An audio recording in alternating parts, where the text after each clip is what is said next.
Members, this is an amendment to strike the enacting clause. I want to read something to you. It's short.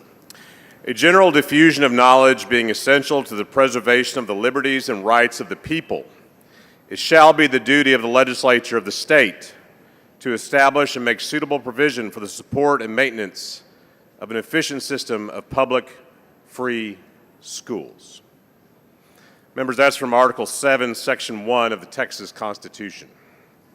You see, the framers of our Constitution understood way back in the 19th century that knowledge is the key to preserving our liberties that we hold dear as Texans, as Americans.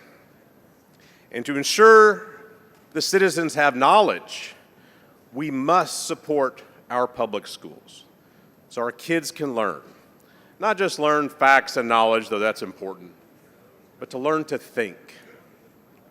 The framers of our Constitution understood that. But here we stand in the Texas House of Representatives, the People's House, a quarter of the way through the 21st century, on the precipice of undermining a foundational, elemental promise of this state.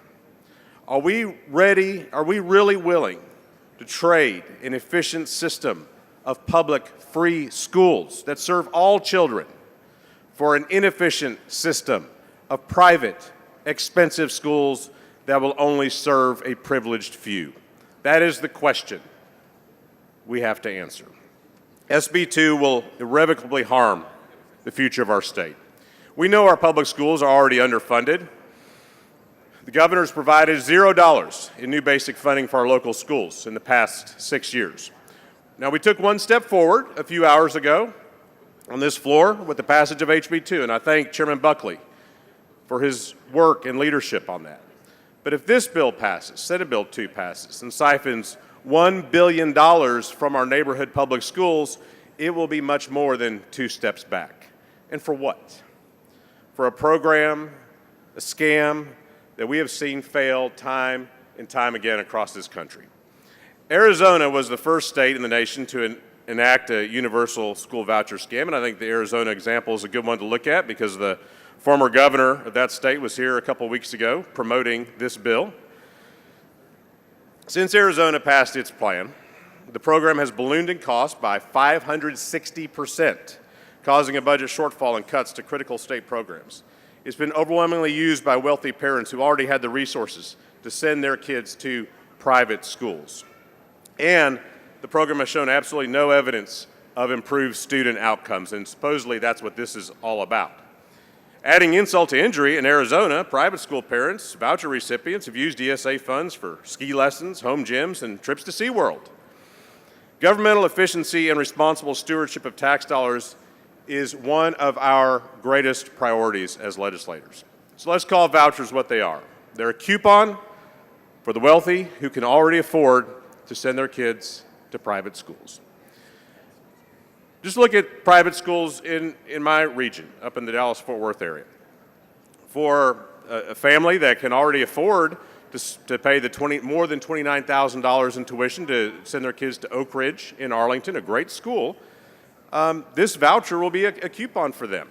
But even with that coupon, a family that can't currently afford to send their kids there aren't going to be able to make up that $19,000 difference.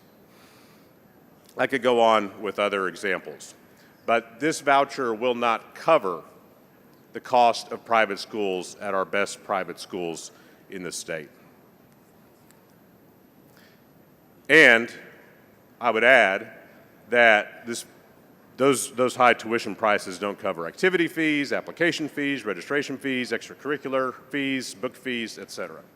So that lack of accountability that we saw in Arizona that allowed state dollars to be spent on frivolous expenses also means that our tax dollars are funding private, often for-profit schools that are wholly unaccountable to the state and to the laws that this legislature passes.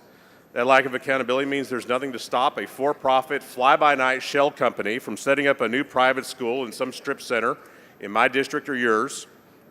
And guess what? I would predict that their tuition will be set at exactly the amount of this ESA.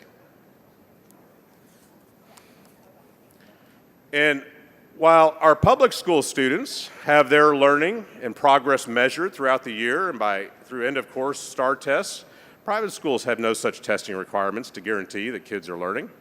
Private schools aren't responsible for following any of the school safety requirements that we have passed to keep students safe. They don't even have to ensure teachers are qualified to teach or even have passed a basic background check. So, lastly, members, I think it is important that we talk about the origins of the voucher scam.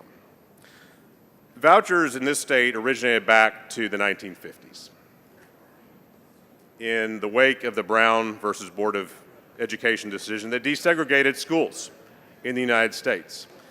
And after that Supreme Court decision, that landmark decision, Texas shamefully established a committee to study segregation in public schools and to examine and propose ways around the Supreme Court ruling.